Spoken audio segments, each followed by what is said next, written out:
Beneath the calm surface of Texas history, there are stories that refuse to stay silent. Stories buried in rock, hidden in darkness, and whispered through generations. In this series, we dive into three of the most unsettling and fascinating mysteries ever tied to Texas land. The legendary San Saba lost silver mines, a treasure said to exist but never proven, driving explorers into obsession and ruin. The eerie Devil's Sinkhole artifacts, pulled from a deep vertical cave that holds evidence of ancient hunts, human remains, and questions no one can fully answer. And the haunting Pecos River Cave Art, where ancient people painted strange figures and symbols that still confuse experts thousands of years later. These are not just old stories. These are real places, real discoveries, and real mysteries that still stand today. Some say they are misunderstood. Others say they are warnings. Let's step closer and see what the land has been hiding all along. The San Saba lost silver mines. People say Texas is all wide roads and open sky, but there are places where the ground keeps secrets, deep secrets, stories that refuse to stay buried. And one of the strangest of all begins near a quiet river, a small town, and a legend that has driven men mad for more than 200 years. This is the mystery of the San Saba lost silver mines. Picture this. You're standing in central Texas. It's hot, the air is still, and the land looks calm. Nothing about it screams danger, but under your boots, some believe, lies a fortune so large it could change lives forever. Others say it's cursed, and some believe it was never real at all. That question alone is why this story refuses to die. The legend starts in the mid-17th century, when Spanish explorers and missionaries moved into the San Saba area. They were not just spreading religion, they were searching for wealth. Silver, in particular, was the dream. Spain was hungry for it, and rumors were spreading fast that the local native tribes knew where rich silver deposits were hidden. According to the story, members of the Lipan Apache told Spanish leaders about silver mines far to the northwest of the San Saba River. These were not small veins of metal. These were said to be massive silver deposits, pure and easy to take. The Spanish took this seriously, so seriously that they built the San Saba mission in 1757, right near the river, hoping to gain trust and be guided to the mines. But things went wrong almost right away. The mission angered other tribes, especially the Comanche, who saw it as a threat. Just 1 year later, the mission was attacked and burned to the ground. Several people were killed. The Spanish survived, but whatever trust they hoped to build was gone. And with that, the clear path to the silver mines vanished. Here's where the mystery deepens. Even after the mission was destroyed, Spanish soldiers and explorers kept searching. Reports were written, journals talked about silver ore samples, maps were drawn, though many were vague or later lost. Some documents claimed silver was found and even mined in small amounts. Others suggested the mines were real, but hidden on purpose by the tribes to keep outsiders away. Then, suddenly, the story goes quiet. No major silver operation ever appeared in San Saba. No official mine, no shipment records. Nothing that proves the Spanish ever pulled large amounts of silver from the land. And yet, the legend survived, passed down through stories, half-forgotten notes, and whispers among treasure hunters. Fast forward to the 1800s, when Texas settlers and adventurers picked up the tale. By this time, the San Saba lost silver mines had become almost mythical. People believed the mines were somewhere west or northwest of the river, hidden in rough country full of hills, caves, and deep cuts in the land. Perfect places to hide something forever. Men began searching. Some claimed they found old Spanish tools. Others said they saw cave walls with strange markings. A few insisted they found silver ore, but could never relocate the spot again. That's a pattern you see again and again in this story. Someone finds something, then it's gone. And then there are the darker stories. Several treasure hunters are said to have died while searching. Some from exposure, some from accidents, some under strange conditions that fed the idea of a curse. One popular belief is that the mines were protected either by native warriors long ago or by traps set by the Spanish themselves. Another version claims the land simply does not want the mines found. Now, let's slow down and ask the hard question. Were these mines real? There are a few facts that keep the legend alive. First, silver does exist in Texas. It's not common, but it's real. Second, Spanish records clearly show they believed silver was in the San Saba region. They did not build a mission and send soldiers based on nothing. Third, some geological surveys in nearby areas have found traces of silver, though not in rich amounts. But here's the negative side. No confirmed silver mine has ever been found in San Saba County that matches the legend. No mine shafts, no smelting sites, no large slag piles, nothing that would prove long-term mining.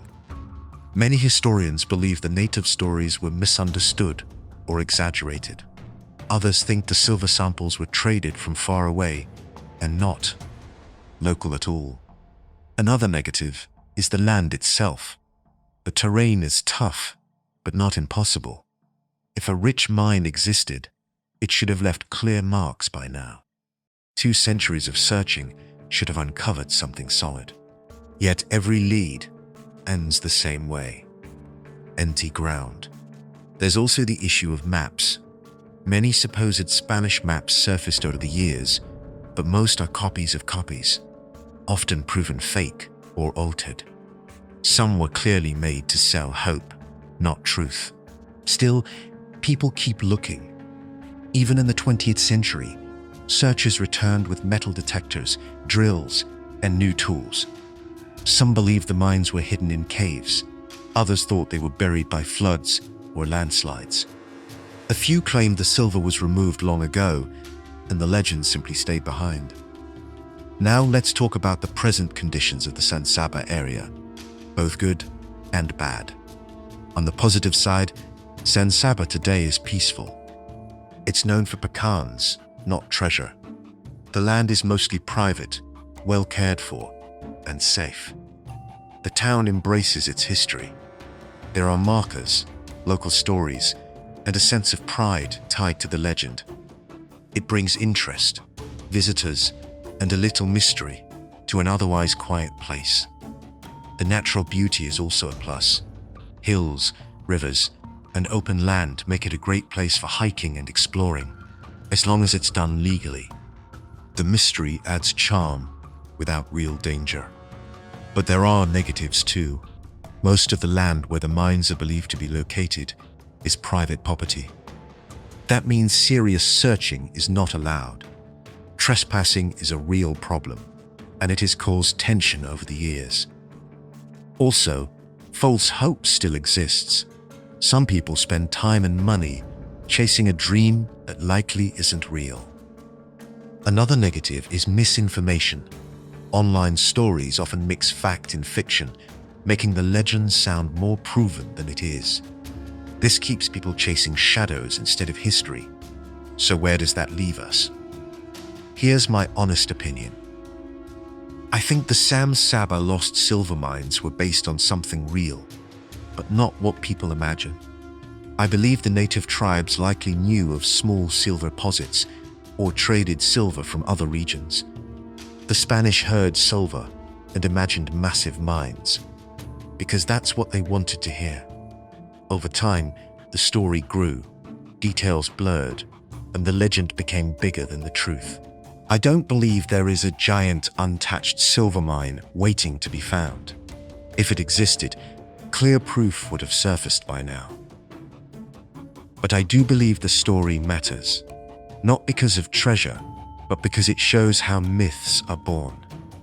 How hope, greed, fear, and mystery mix together and refuse to fade. The present situation is simple. The mines remain lost, if they ever truly existed. No confirmed discovery has been made. The land is quiet, the river flows like it always has, and the legend lives on, not underground, but in stories told again and again by people who still wonder, what if? Maybe that's the real treasure. The Devil's Sinkhole artifacts. There are places that feel wrong the moment you stand near them. Not loud wrong, not obvious danger, just a quiet feeling that something below you is watching, waiting.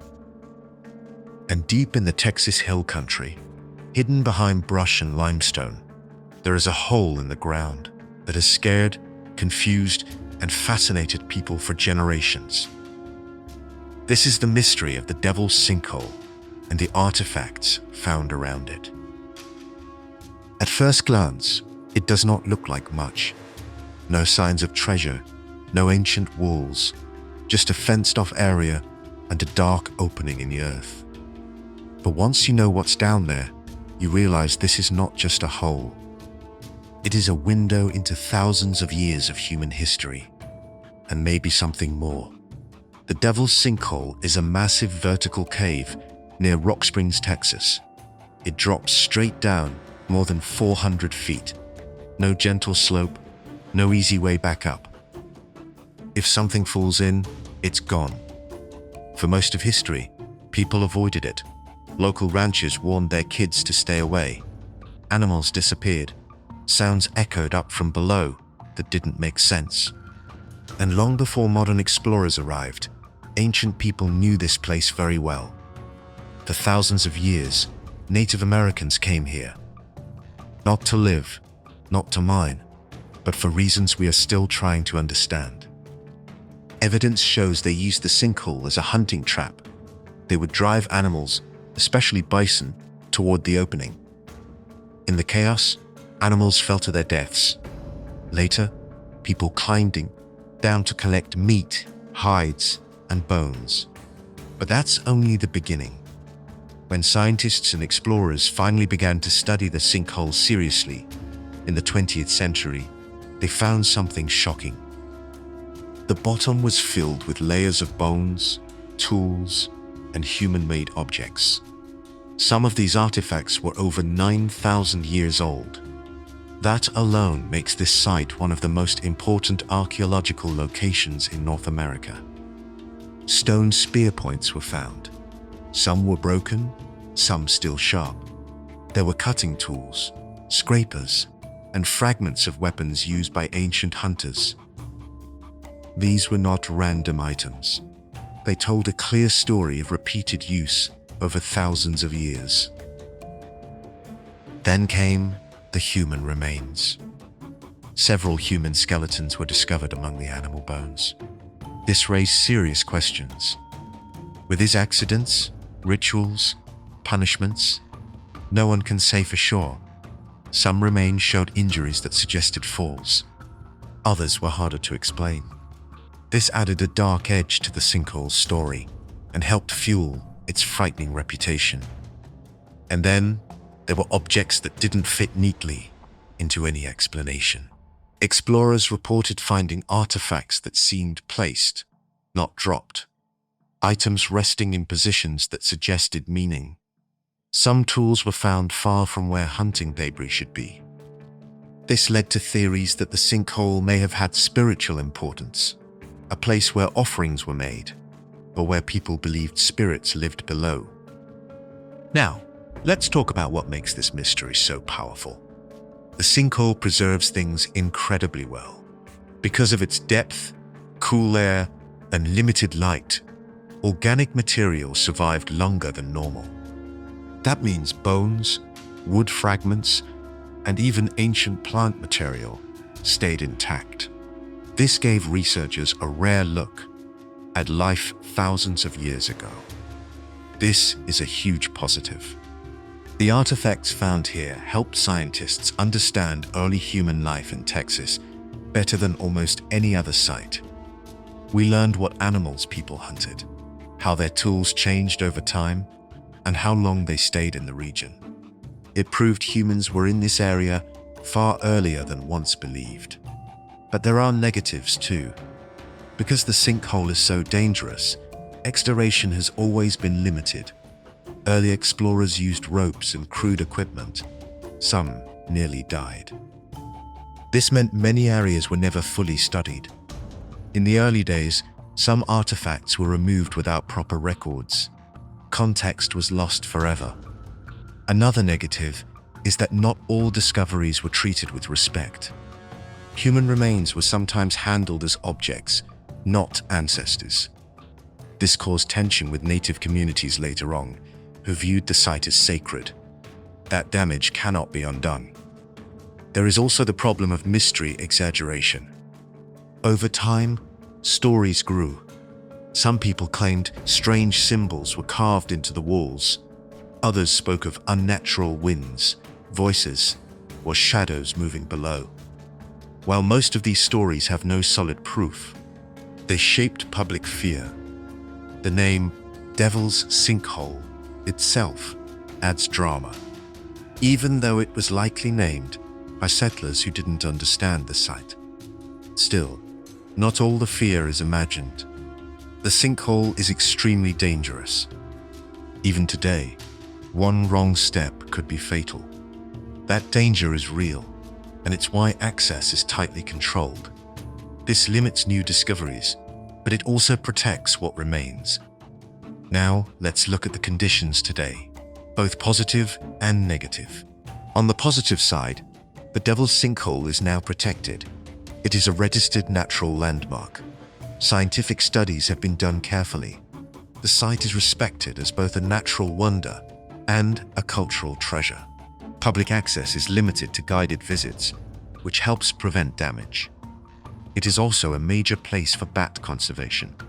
Millions of bats live inside the sinkhole, and their nightly flights are one of the most incredible sights in Texas.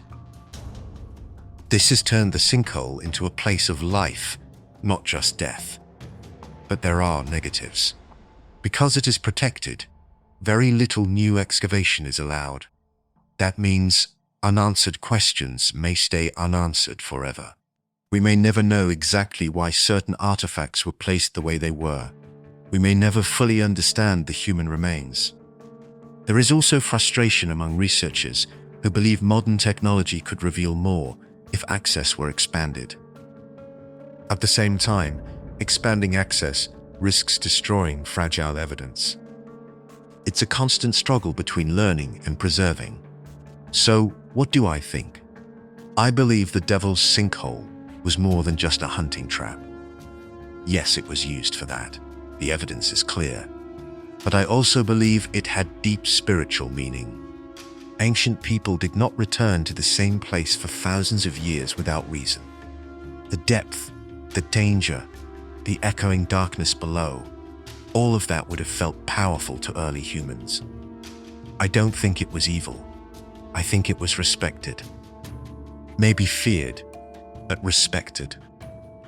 The artifacts tell a story of survival, belief, and connection to the land. They remind us that long before roads and fences, people stood here and looked down into the same darkness we see today. The present situation is this. The Devil's Sinkhole remains protected and mostly untouched. The artifacts already recovered are studied and preserved. No new major discoveries have been announced. The site stands quiet, guarded, and still full of mystery. The hole is still there. The darkness still waits below. And the past, for the most part, stays right where it is. The Pecos River Cave Art. There are places where the past doesn't feel distant. It feels close, like it's standing right beside you. watching to see if you notice it. The Pecos River region in Texas is one of those places.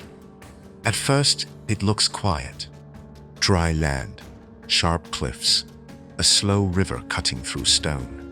But hidden in the caves along these canyon walls is something that still confuses experts and unsettles visitors. Ancient art that should not exist in this form, in this place, with this level of detail. This is the mystery of the Pecos River Cave Art. Imagine walking along the river thousands of years ago. No cities, no roads, just sky, water, and rock.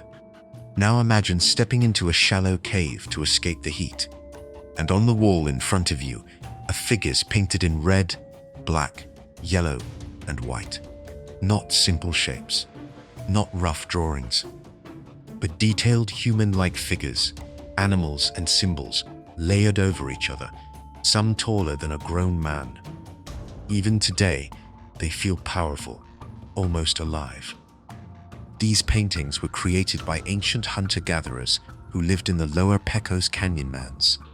They had no written language, no metal tools, and yet they produced one of the most complex rock art traditions in North America.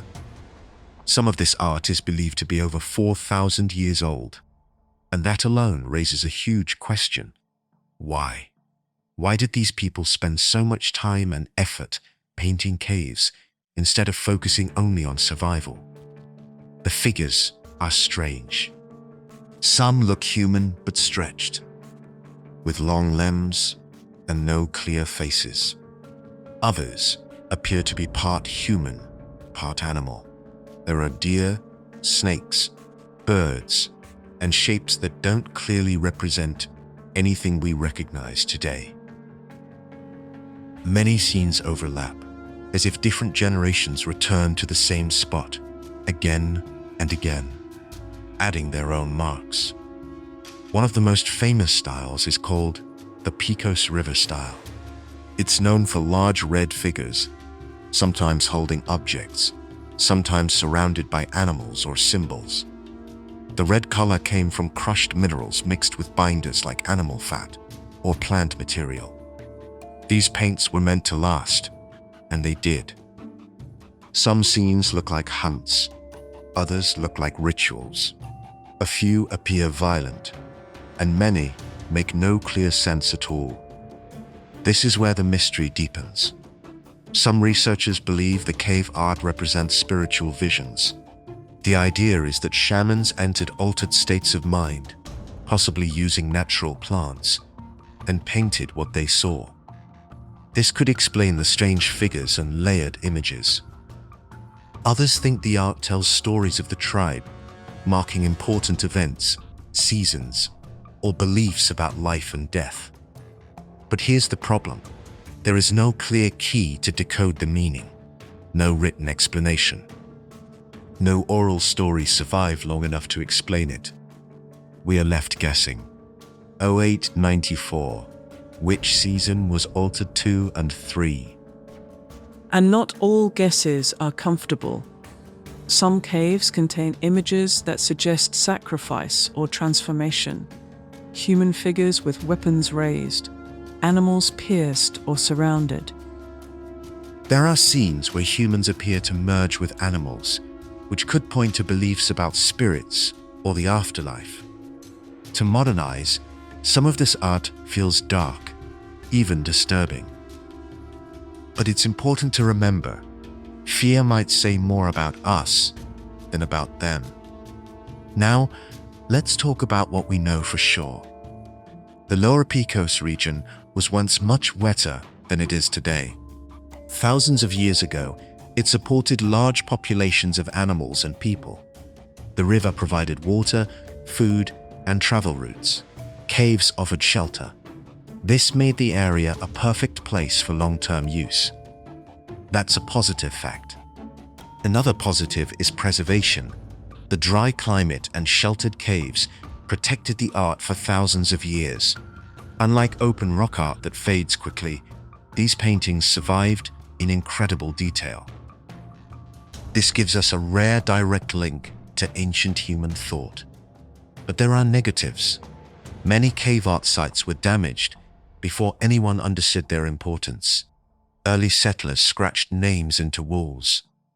Visitors touched the paintings, not knowing oils from skin caused damage. Some caves were looted, parts of paintings were removed or destroyed. Even today, preservation is a challenge. The art is fragile. Changes in humidity, light, and air can slowly erase it. Once it's gone forever. Another negative is access. Most of the caves are on private land. This protects them, but it also limits study and public understanding. Many people don't even know this art exists. There's also debate and disagreement among experts. Some argue over dating, others argue over meaning. This lack of agreement keeps the mystery alive, but also prevents clear answers. Now, let's talk about the present conditions of these sites. On the positive side, awareness has grown. Organizations now work to document and protect the Pecos River Cave Art. Some caves are carefully monitored. High-quality recordings and images are made, so the art can be studied without repeated physical access. Education has improved too. When people do visit allowed sites, they learn why touching or altering the art is harmful. This has reduced damage, but negatives still exist. Climate change is a threat. Stronger storms cause flooding. Floodwater can reach caves that were once dry. Heat and moisture can break down pigments. Nature itself is slowly reclaiming what humans made. There's also the issue of time. Even with protection, these paintings will not last forever. Every year, details fade just a little more. So what do I think all of this means? In my opinion, the Pecos River Cave Art was not just decoration. It was not something done casually. It was deeply important. I believe it was tied to belief, identity, and survival. These people painted what mattered most to them, what scared them, and what they hoped for. I don't think we're meant to fully understand it, not because it's impossible, but because it belongs to a world very different from ours.